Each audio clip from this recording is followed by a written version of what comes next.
Извинете, конете мой.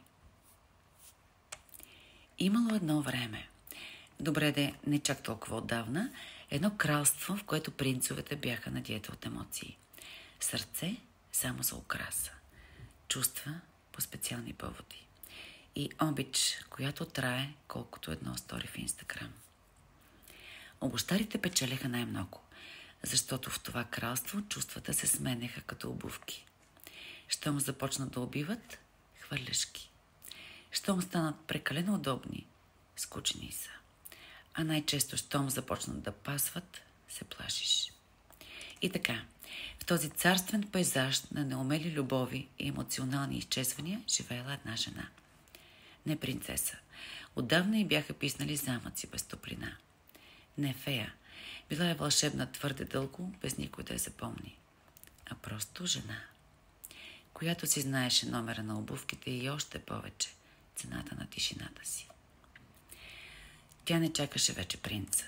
Беше го виждала да се губи между "не съм готов", "не искам да те нараня" и "всичко ми е толкова сложно сега". Той се бе стопил в токсични облаци от мъжественост, където мълчанието беше доблест, а емоциите срамно огледало. Но конят беше жив. Той оцеля. Остана безсъздач, но с гордо изправена грива и копита, които познаваха пътя дори в мъгла. Той не чакаше команда, нито господар, просто тичаше в себе си. Припускаше сам не защото беше изоставен, а защото беше свободен.